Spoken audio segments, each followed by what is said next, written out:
우리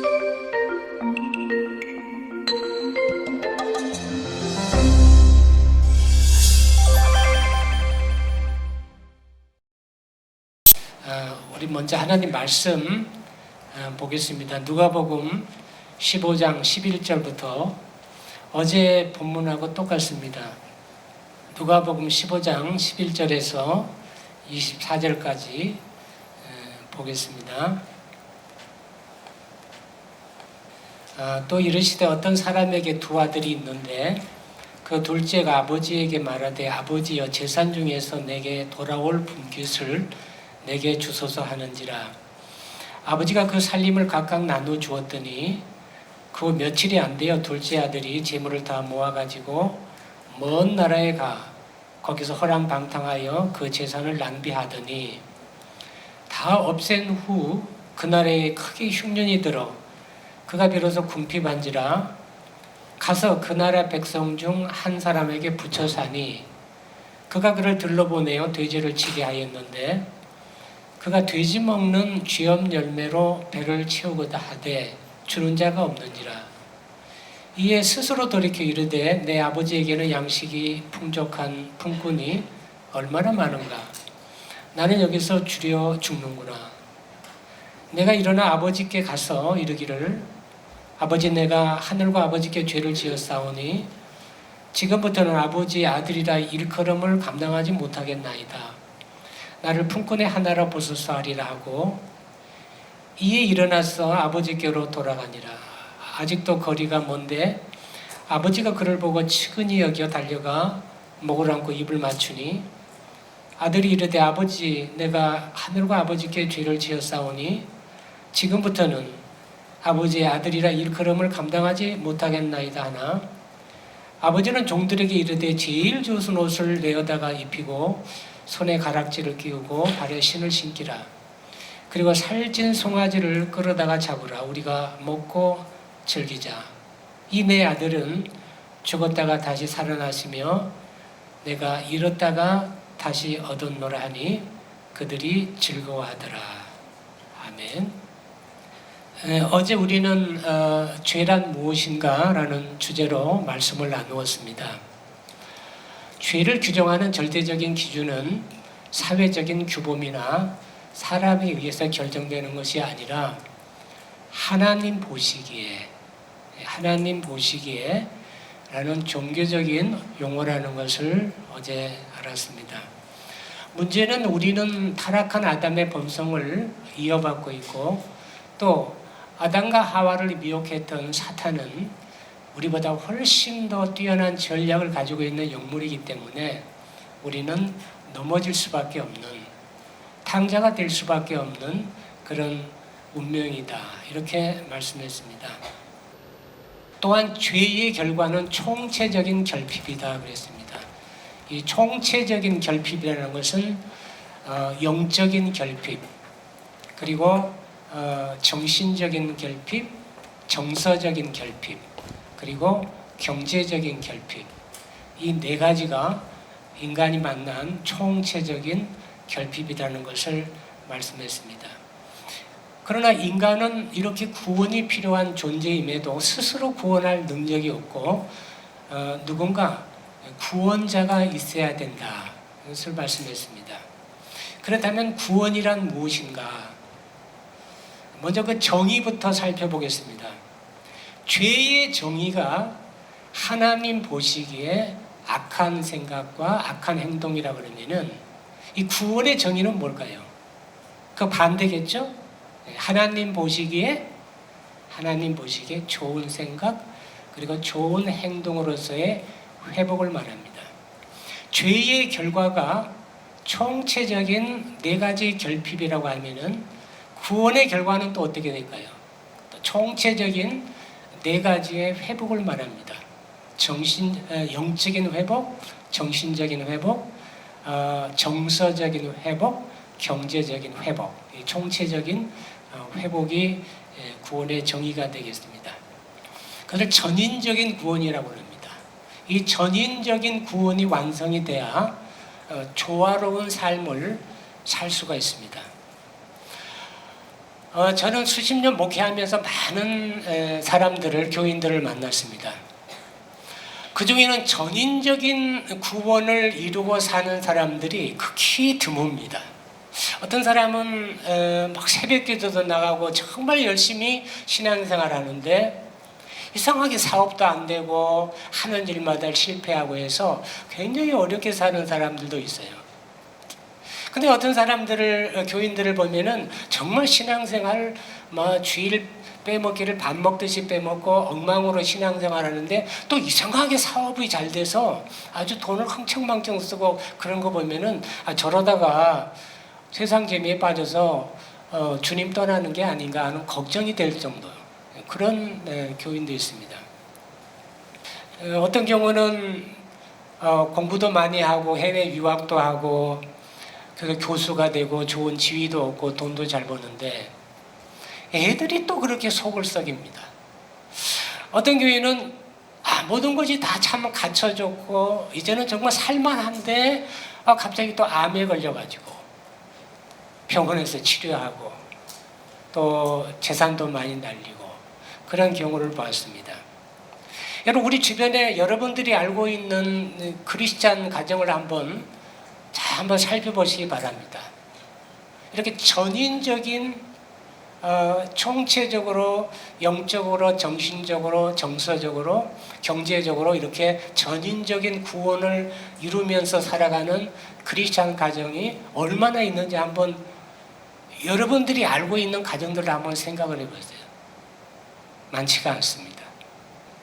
물론 특별한 경우가 있습니다. 하나님의 뜻을 이루기 위해서 욥 같은 경우는 아무런 잘못이 없는데도 이런 말할 수 없는 고난과 또 역경을 당했습니다. 사도 바울 같은 경우 보면은 복음을 전하기 위해서 춥고 굶주리고 매맞고 풍랑 만나고 강도 만나고 감옥에 갇히고 다르잖아요.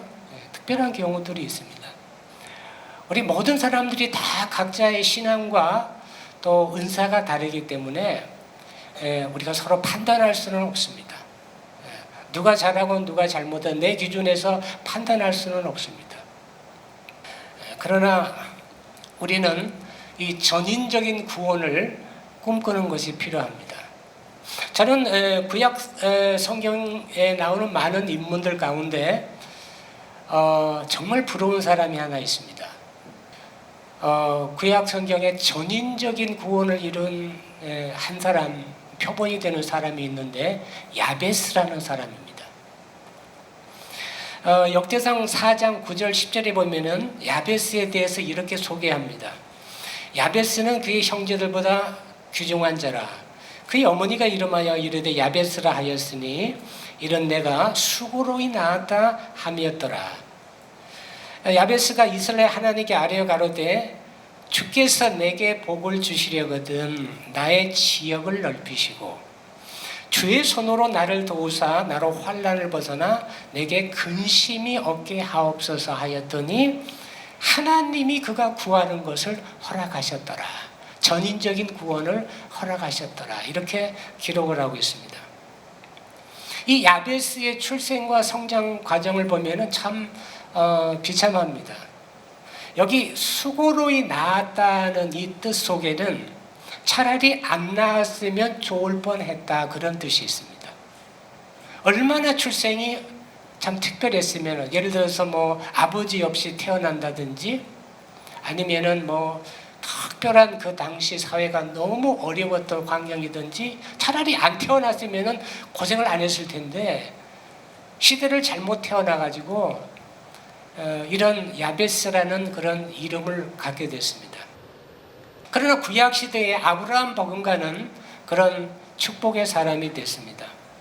그가 구했던 전인적인 구원이 우리 다른 성경에 보면은 내게 복에 복을 더하사 이렇게 기도했습니다. 그러니까 이 복이라는 것은 영적인 복도 잘 받아야 되고 또 우리가 이 세상적인 이런 복도 조화롭게 잘 받아야 그게 전인적인 복이라고 할 수 있습니다.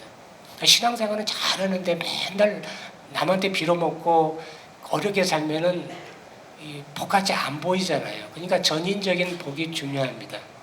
둘째는 지경을 넓히시고 그랬습니다. 지경. 지경은 내가 살고 있는 이 지역을 말합니다. 근데 야베스가 살던 그 부족 사회 때 야베스가 기도한 것이 내 지경을 넓혀 주십시오. 내가 지금 이 살고 있는 곳에서 마차를 타고 가던 자기가 최대로 넓은 세상, 그걸 꿈꿨습니다. 열방을 꿈꿨습니다. 그게 야베스가 생각했던 복입니다.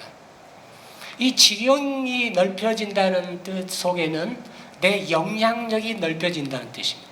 내 영향력. 어떤 사람의 영향력은 자기 가정을 벗어나지 못합니다. 근데 어떤 사람의 영향력은 사회까지 미칩니다. 어떤 사람의 영향력은 나라 전체에 미칩니다. 어떤 사람의 영향력은 나라를 넘어서 세계까지 이렇게 영향을 미칩니다. 이 지경이 넓어지는 것, 나의 영향력이 넓어지는 것은 그것은 큰 하나님의 복입니다. 셋째, 야베스가 기도한 것이 환난을 벗어나 근심이 없게 하옵소서라고 기도했습니다. 아니, 환난과 근심이 없는 사람이 세상에 어디 있어요? 여러분들 걱정거리 없어요? 근심거리 없어요? 근데 이런 걸 없이 해달라는 기도를 드린 거예요. 지도자 모세마저도 시편 90편 10절에 보니까 우리의 연수가 70이요 강건하면 80이라도 그 연수의 자랑은 수고와 슬픔뿐이요 신속히 가니 우리도 날아가니이다 그랬습니다. 근데 하나님께 야베스가 구하기를 환난과 근심도 없게 해달라는 거예요. 근데 하나님께서 어떻게 해요? 그 구하는 것을 허락하셨다 그랬습니다. 정말로 환난과 근심이 없었던 건지 아니면은 환난과 근심이 있었는데도 그걸 얼마든지 극복할 수 있는 어떤 믿음을 주셨는지 그건 잘 모르겠습니다만은 하여간 야베스는 구약 시대에 전인적인 구원을 이루는 표상이 됐습니다. 이게 우리 구원의 정의죠.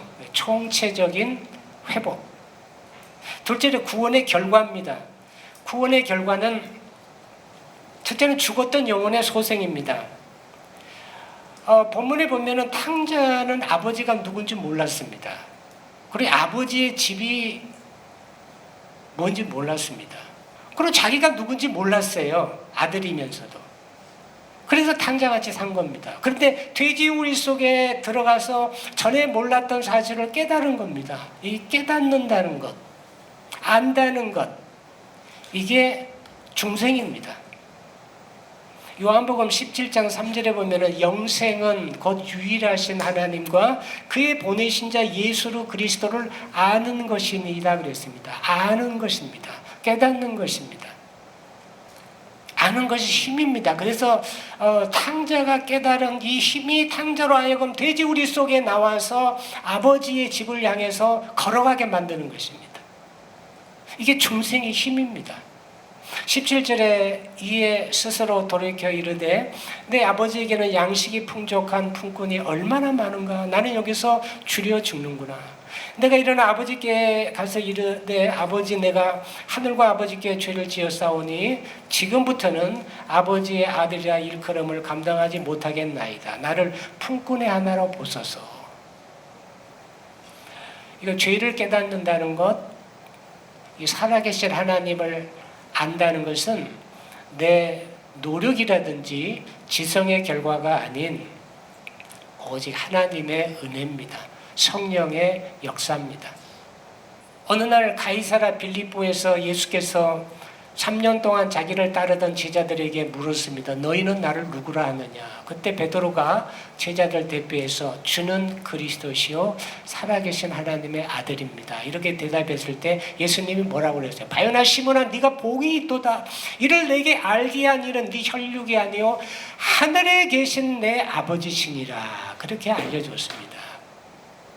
우리 영혼은 죽은 상태입니다. 에베소서 2장 1절에 보면은 그는 허물과 죄로 죽었던 너희를 살리셨도다 그랬습니다. 허물과 죄로 이미 죽어 있었습니다.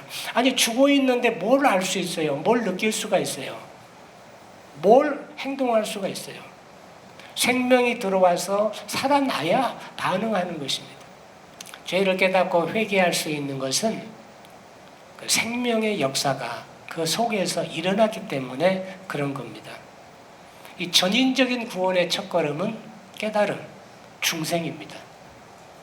두 번째로 이 구원의 결과는 피폐한 정신의 회복입니다. 20절에 이에 일어나서 아버지께로 돌아가니라.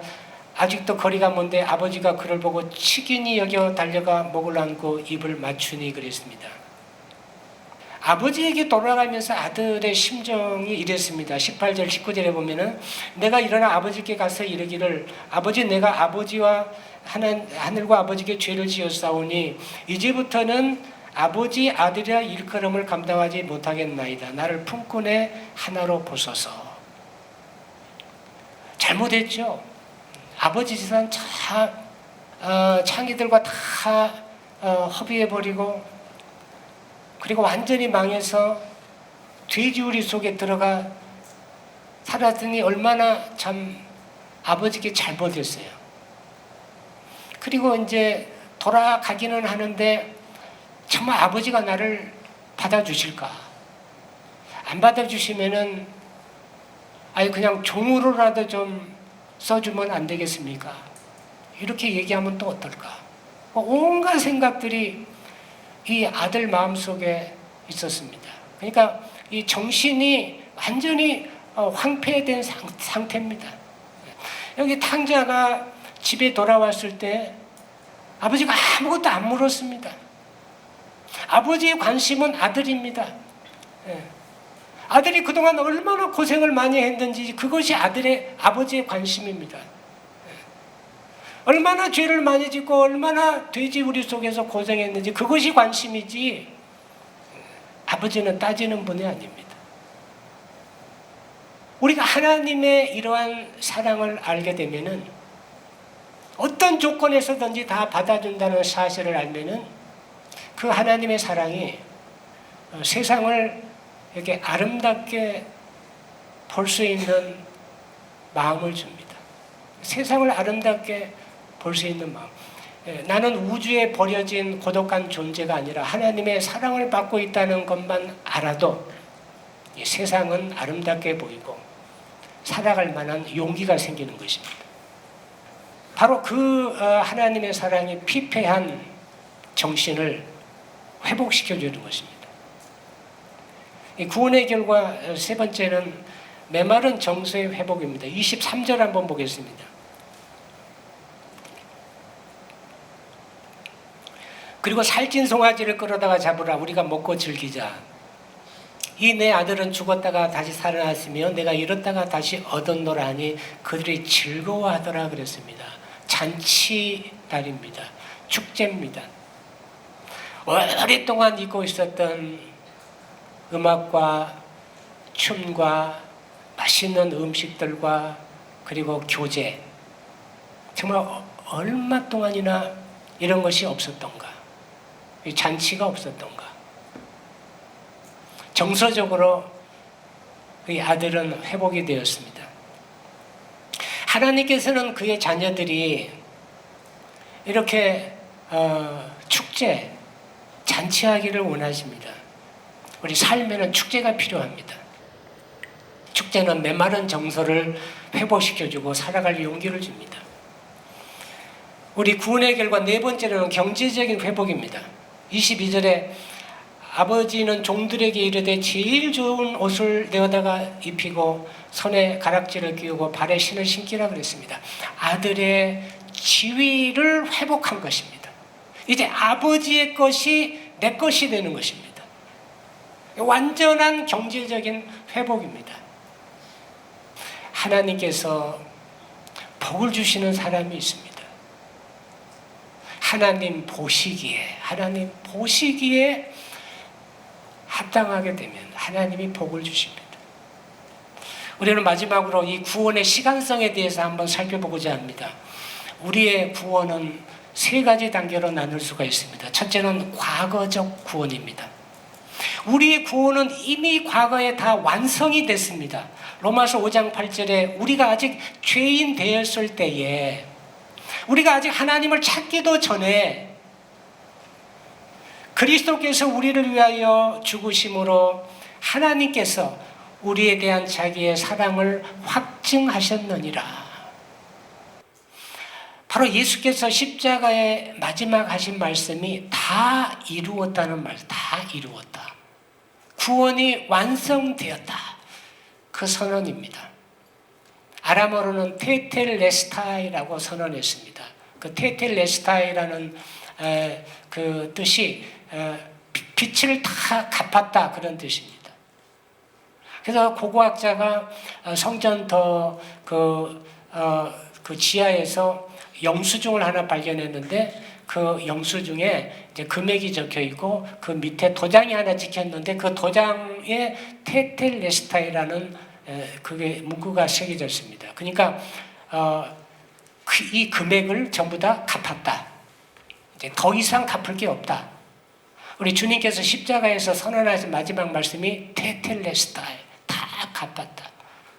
모든 죄에 대한 값을 전부 다 지불했다. 더 이상 지불할 것이 없다. 그런 선언입니다. 구원을 완성하신 다음에 우리를 부르신 것입니다. 그러니까 저와 여러분들의 모든 죄에 대한 값은 전부 다 테텔레스타이, 다 지불이 되었습니다. 할렐루야. 그런데 우리의 구원은 두 번째로 현재적 구원이 있습니다. 노르망디 상륙 작전에 성공을 했지만은 완전히 전쟁이 끝날 때까지는 거의 1년이 걸렸습니다. 1945년 5월 8일 날 히틀러가 자결함으로써 이제 전쟁이 종식이 된 겁니다. 이미 전쟁의 승기를 잡았음에도 불구하고 완전한 전쟁까지는 거의 1년의 시간이 소요되었고, 그 1년 동안에 또 많은 전사자들이 나오게 됐습니다. 이 현재적인 구원은 전쟁 중입니다. 지금 전쟁 중. D-Day에서 V-Day로 가는 이 과정 속에 전쟁이 계속되는 것입니다. 그러나 이 전쟁은 무슨 전쟁이에요? 승리한 전쟁입니다. 예수께서 십자가에서 다 이루었다고 선언하시는 것은 창세기 3장 15절에 하나님께서 마지막 사탄의 운명을 예언했습니다. 내가 너로 여자의 후손과 여자와 원수가 되게 하고 내 후손도 여자의 후손과 원수가 되게 하리니 여자의 후손은 내 머리를 상하게 할 것이요 너는 그의 발꿈치를 상하게 할 것이니라. 사탄은 그의 머리가 상했습니다. 머리가 상한 것은 완전히 그의 권세가 꺾인 것입니다. 그러나 뱀은, 사탄은 겨우 발꿈치를 문 정도입니다. 예수님 십자가에 못 박은 것은 그냥 발꿈치를 문 정도의 상처밖에 안 되는 것입니다. 주님은 부활하셨기 때문에 그래요. 예수님과의 전쟁에서 사탄은 완전히 머리가 상하게 되고 예수님이 승리를 얻었습니다. 하지만 여전히 사탄은 지금 어디 있어요? 우리 D-Day와 V-Day 사이에 지금 사탄이 우리와 전쟁을 하고 있는 것입니다. 그러나 우리에게 주님께서 완전한 전쟁의 기선을, 사탄의 권세를 꺾었기 때문에 우리는 예수 그리스도의 이름으로 우리는 마귀를 대적할 수 있는 것입니다. 야고보서 4장 7절에 마귀를 대적하라. 그리하면 너희를 피하리라고 그랬습니다. 저도 처음 귀신을 쫓을 때 내가 예수의 이름을 쓴다고 해서 귀신이 나갈까 의심을 많이 했습니다. 그런데 하나님께서, 교인들이 보고 있잖아요. 목사가 귀신을 추방했는데 안 나가면 교인들이 나를 어떻게 생각했어요? 그럼 목회가 어떻게 되겠어요? 그래서 저는 의심을 했음에도 불구하고 하나님께서 불쌍히 여기셔서 귀신이 나가게 했습니다. 예수의 이름으로. 예수의 이름으로 우리는 이길 수가 있습니다. 우리의 구원은 언제 완성이 됩니까? 우리 구원은 미래에 완성이 됩니다. VDay 때 완성이 됩니다. 바로 예수 그리스도께서 다시 오실 때에 우리의 구원은 완성이 됩니다. 고린도전서 15장 51절 52절에 보라 내가 너희에게 비밀을 말하노니 우리가 다 잠잘 것이 아니요 마지막 나팔의 순식간에 호련히 변화되리니 나팔 소리가 나매 죽은 자들이 썩지 아니할 것으로 다시 살아나고 우리도 변화하리라 그랬습니다. 저는 한 10년 전에 특별한 어떤 영적인 체험을 했습니다. 저 체험을 하는 것은 뭐 개인적으로 주는 거기 때문에 그것이 다 보편적인 것은 아닙니다. 뭐 일생에 한 번 있을까 말까 한 그런 특별한 어떤 은혜 체험인데 주님께서 개인적으로 특별하게 7가지 말씀을 주셨습니다. 특별한 방법으로. 그 중에 하나가 재림을 대비하라는 그런 말씀이었습니다. 그래서 그 말씀을 듣고 요한계시록을 다시 보고 왜 요한계시록이 이제 마지막 때의 그 예언이니까 요한계시록을 보고 요한계시록 강의를 해야 되겠다 이렇게 생각을 하고 요한계시록을 봤는데 너무 어려운 거예요. 너무 어려워요. 그리고 해석이 다 달라요, 사람들마다. 그래서 도무지 내 실력 갖고는 요한계시록 강의를 못하겠다 해가지고 6년을 미뤘습니다. 그러다가 더 이상 미루다가는 이게 안 될 것 같다는 생각이 들어서 제가 요한계시록에 관한 책을 국내외 제가 구할 수 있는 책을 다 이렇게 구했습니다. 그리고 다 읽어봤어요. 읽어보고 나서 인터넷에서 또 많이 자료를 찾고 해가지고 요한계시록 강의를 시작을 했습니다. 2년 동안 매주 수요일 날 1시간씩 해가지고 2년에 걸쳐서 요한계시록 강의를 했습니다. 그거 하는데 모자라는 실력으로 요한계시록 강의하는 동안에 건강이 상했습니다. 왜냐하면 한 3,000명 정도의 목회자들이 요한계시록 강의를 저희 그 강의를 보고 있었기 때문에 그냥 대강 할 수가 없어가지고 2년 동안 막 너무 하여간 힘들었습니다. 강의를 잘 마쳤습니다만은 결론적으로 모든 국내외의 요한계시록 해석의 전문가들이 하는 얘기는 주님의 재림이 가까웠다. 언제일지 모르지만은 가까웠다. 그리고 보편적으로 얘기하는 것이 우리 세대에 이런 일이 일어나지 않을까 조심스럽게 그렇게 말들을 하고 있습니다. 저도 그렇게 생각을 하고 있습니다. 주님의 재림을 어떻게 준비할 것인가? 제 개인적인 생각으로는 지금 하고 있는 일을 열심히 하면 된다 그렇게 생각합니다. 내 수준에서 개인적인 그냥 결론입니다마는 거창하지 않게 그냥 내가 하고 있는 일을 열심히 하면 된다. 학생들은 뭘 열심히 해야 돼요? 열심히 공부하면 되는 거고 직장 생활하는 사람들은 뭐 열심히 직장 생활하는 거고 사업하는 사람들은 열심히 사업을 하는 거고 그러면서 복음을 전하면서 그렇게 이제 준비하고 맞이하는 것이 그러면 되지 않는가 이렇게 개인적으로 생각을 합니다. 이게 맞는지 틀린지는 잘 모르겠습니다만 하여간 내 수준에서는 그것이 가장 재림을 준비하는 자세다 이렇게 생각을 합니다. 오늘 구원에 대해서 말씀을 나눴습니다. 우리에게 주시는 하나님의 구원은 전인적인 구원입니다.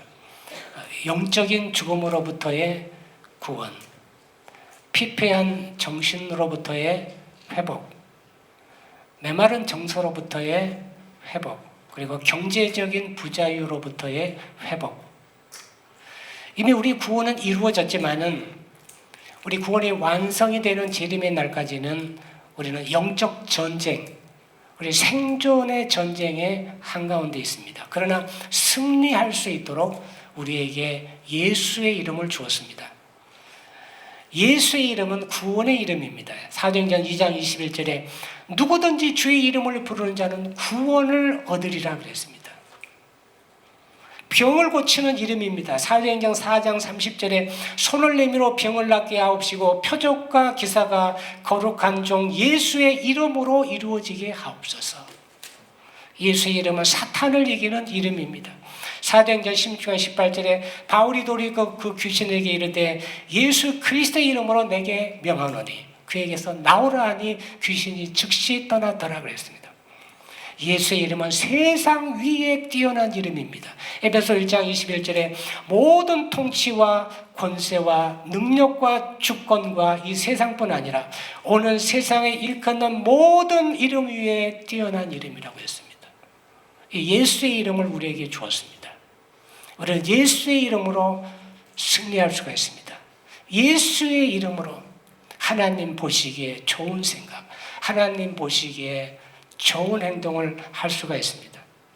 비록 우리는 전쟁 중이지만은, 정말 어려운 전쟁 중이지만은 우리는 우리 삶의 축제를 만들어야 됩니다. 각자 내가 있는 곳에서 나 때문에 이 공동체가 좀 사람 살만한 공동체가 되고, 나 때문에 내 주변에 있는 공동체가 정말 행복할 수 있는 그런 공동체, 나 때문에 복음이 전해지는 축제를 만드는 이 공동체로 이렇게 만들어가면은 그것이 바로 재림을 준비하는 삶이라 이렇게 믿어집니다. 우리 다 이런 세상을 만들어가면서 아멘 주 예수여 어서 오시옵소서 그날을 대망하면서 오늘을 최선을 다하는 여러분들 되기를 축원합니다. 기도하겠습니다. 하나님 보시기에 좋은 생각, 좋은 삶을 살아가도록 우리를 인도하여 주옵소서. 우리에게 전인적인 구원을 베풀어 주심으로 이 받은 구원의 능력을 가지고 내 주변을 축제로 만들어갈 수 있는 지도자들이 되게 하여 주옵소서. 예수님의 이름으로 축복하며 기도드립니다. 아멘.